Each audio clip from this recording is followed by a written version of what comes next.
Run free and dive into the sky. Hear the wind crying out its prayer. Why are we?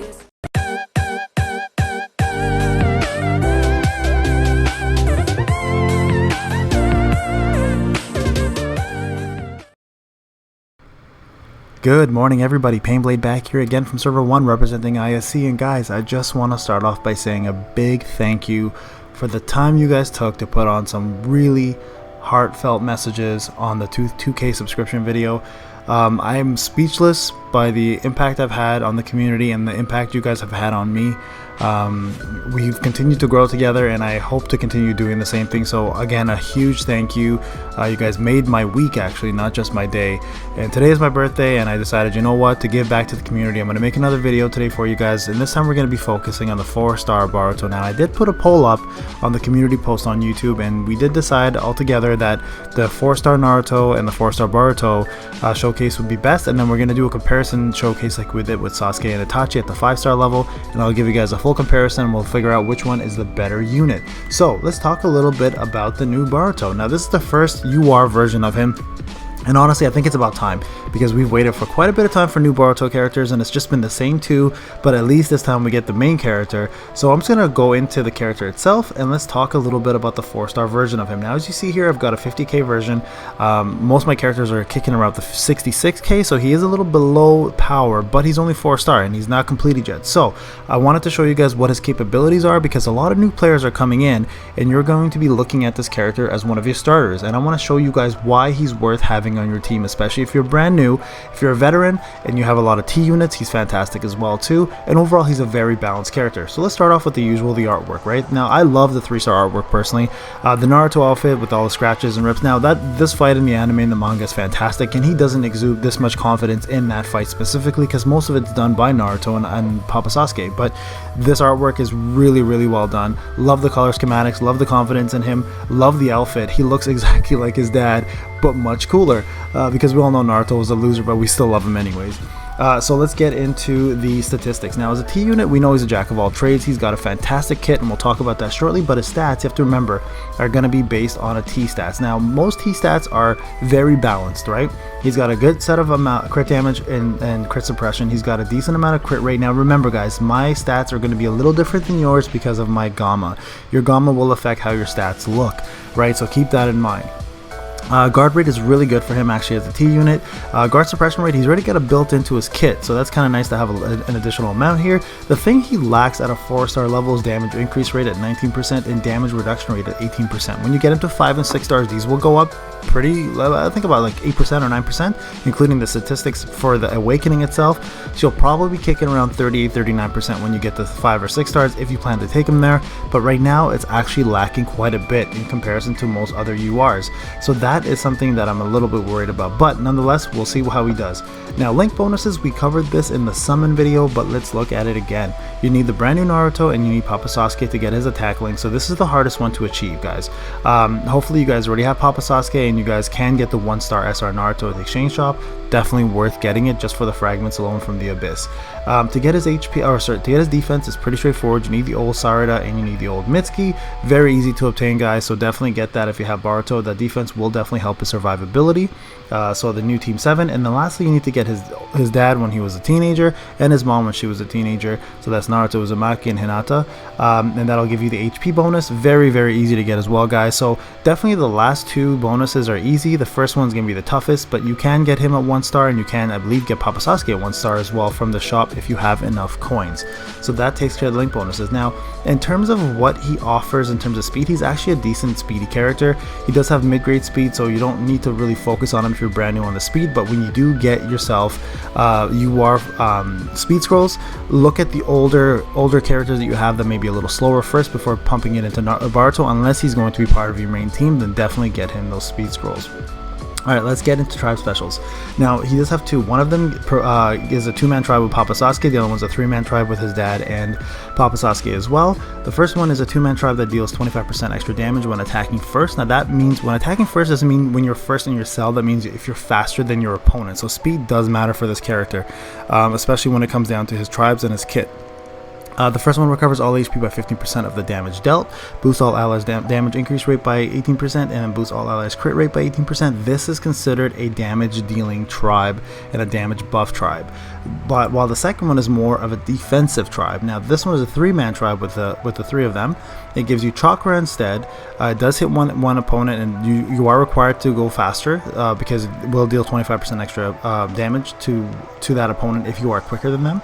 It boosts all allies damage reduction rate and boosts all allies guard rate. So this one's more defensive while this one's more offensive in terms of buff. So again, you guys know how I feel about tribes. There is always a weak link. Papa Sasuke is a weak link in both of them. So really think about what you want to do before you jump in and actually start using the tribe specials. But they look fantastic. So in terms of animation, top notch. Alright, let's get into the man's kit. Now T units, the last Itachi, kind of set the groundwork for how T units are going to work nowadays. This man is no different in terms of what he offers. So let's go into the Boruto stream. The first thing he does is he deals damage to one opponent with the brand new percentages at 265%, as you can see at level 76. He deals 28% extra damage when he's attacking first. Again, so that means you have to be faster than your opponent as a team or as a cell at the bare minimum. Boosts all allies damage increase rate by 12.75% and boosts all allies damage reduction rate by 12.75%. So as you can see here, he is a mixed bag like Itachi is for defense and offense, which is incredible that all T units now are able to kind of replace some tanks in terms of buffs, right? So fantastic moves, and it lasts for 3 turns. So this will never go down on cooldown unless he dies. So keep that in mind. He will continuously keep you buffed pretty much the entire fight. Let's do it. It attacks one enemy as usual, boosts all allies guard suppression rate by 23%, which is extremely high, guys, for the rest of the battle. So that means you're going to be able to bypass guard rate on a lot of tanks and take them out. So he's a T unit, so he already has an advantage against D units. This will just give him an extra advantage for the rest of the battle, as well as the active allies that are in rotation with him. Alright, so keep that in mind. Of course, being a T unit, he's got the HP up. I'm going to give him one of these here. Worst loser than Naruto. This actually boosts damage increase rate by 6.5% for all tactical shinobis for the rest of the battle, and boosts all damage reduction rate for tactical shinobis by 12.25%. Now as you can see here, the percentage for damage increase rate is very low in comparison to the damage reduction rate, which I'm very surprised. I thought they'd go up equally, but he's more geared towards a defensive build than he is an offensive build, even though he does give both. He's fantastic for that. He is protecting your shinobi more than he is actually buffing them for damage. I think Naruto does a better job for buffing him for buffing you guys for damage. But he is a mixed bag, but more on the defensive side. So we'll talk more about that when we deal with Naruto. Alright, so in terms of his gear, I've got 65 across the board, except for the last one I've got 55. Scrolls and talismans, 38 and 60. Unfortunately, had no time to complete these ones, but we'll focus on that later. Vitality, this one's not bad. If you have Sai, you don't really need to focus on this very much, because Sai will do all the work for you. So this can actually stay very minimum if you want to. You can raise it if you don't have Sai, though. It will be worthwhile to get his chakra up. This has to be maxed out for PvP. This is fantastic to have for the guard suppression rate for the rest of the battle. Not extremely essential, though, in my opinion. I wouldn't fully max it out yet. If you need the Ryo and focus on something else, then of course when you get him to tier 15, get that up. I've got only tier 14. I am missing a few things here, hence the problem with leveling every unit up in the game. Alright, so limit breaks. We of course don't have the weapons yet for him, but when you do get his limit break, he boosts guard rate and guard damage reduction rate for all tactical shinobis for the rest of the battle. Again, very defensive. So Boruto is a very good mixed bag of defense and offense, but he is gearing much more towards the defensive side. Alright, so let's look at the actual arena battle, guys. So I've actually performed an arena battle here. As you can see here, I've still got all my 2 out of 5 attempts left, but I did want to show you guys the latest one. And the reason why I want to show you this is just kind of focus more on the fact that you can see some of his skills and see how it affects you. So there's the damage reduction rate up, and then here you're going to see him perform his skill 2, which will give guard suppression for everybody. So let's take a quick look on my there you go, guard suppression up, which means I'm going to be bypassing a lot of the guard rate that the opponent's going to be throwing up. So that's a fantastic thing to have, obviously, especially with people like Garo on a team, or SR Hebi, or Sage Mode Jiraiya if they have less opponents, right? So let's go through this real quick. So that's the thing. If you are looking for units to keep you alive, but that can pump out decent damage, Boruto is going to be a fantastic unit to have on your team, because that's exactly what he does. He's going to be giving you the new percentages for his jutsus, but at the same time he's going to be protecting you guys with all the guard rates and the damage reduction rate up buffs that he has as well, right? So Keep that in mind. And unlike Itachi, where Itachi gives you a lot more attack buffs, and he's gonna make your team just hit way harder, Boruto will give you a little bit of both, right? So he's best of both worlds essentially. Not quite as good as Itachi, but still really, really good unit. Alright, so let's see his jutsu here. So we're actually gonna bypass Deidara's because his takes forever. It's the longest animation in the game, for God's sakes. Okay, here we go. Still one of the coolest animations, but still takes hella long. There we go, we'll put ×2. Alright, so let's see the damage he does to Gaara. And I love this animation, so cool. There you go, 252k on Gaara. That's one of the best D units in the game for defense and guard rate. So as you see, the guard suppression there helped because he didn't actually have his guard rate up after that, and that jutsu hit hard enough to take him out. Even though he did have a quarter HP left, that's still quite a bit for a 4-star unit. So there you have it, guys. Like, Boruto does hit really, really hard. He does hit hard enough at 4-star, even just to make him sufficient. I don't even think that was a crit, so crit would have done even more than that. But as you can see here, my team is not, there's no guard happening on my team. They're pretty much bypassing all the guard rate that the opponent would have had up. Plus the damage reduction rate on my team is making me survive. So all the hits that I'm taking from Kakashi or any of the opponent's hits, I'm just soaking it in. So there you go, guys. That is essentially Boruto. Now, I just want to point out, again, I did mention if you have D units and you're looking to replace them for harder hitting units, Boruto is going to be a fantastic addition to your team, especially if you have T units kicking around with Itachi, with Sasuke Kirin, with Kamui, all those units that are strong T units.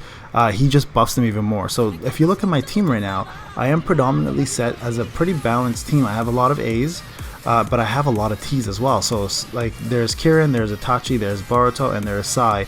They all benefit so much more from having Boruto. Now, if I wanted to, I could have easily added in my Kamui to give even more firepower to that team, right? But just Deidara hits way too hard. So Kamui, Jiraiya, old school Deidara, Sage Mode Naruto, the new Orochimaru, Mama Sakura.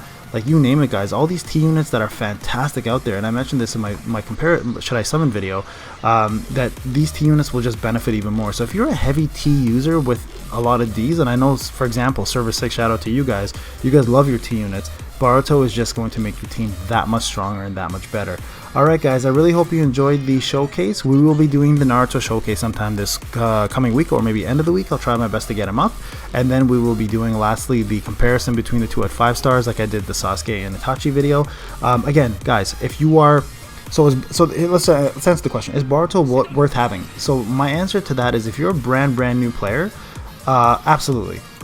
Try to pull for him. He's decent. He will make, like, in the future when you start getting a lot more T units, which you will, because they just constantly come out with T units, he will make your team that much better. If you're a veteran, you don't necessarily need to have him. If you have enough A units and a decent amount of T units, he will make you a tad bit better, but he may not be able to replace a lot of the units you are currently using. So veterans, it's up to you. If you love Boruto, go for him, obviously, right? If you have a lot of T units and you want to improve your team in that regard, go for him. But I don't think you need to have him. For new players, absolutely. He's a great unit to have. He's got the brand new power creep jutsus. So that is my take on it, guys. I hope you enjoyed the video. If you guys have any further questions, you know how to reach me. Hit up the comment section. And this is Payne. Have a wonderful day, everybody. Be safe out there, and we'll talk soon. Have a good one.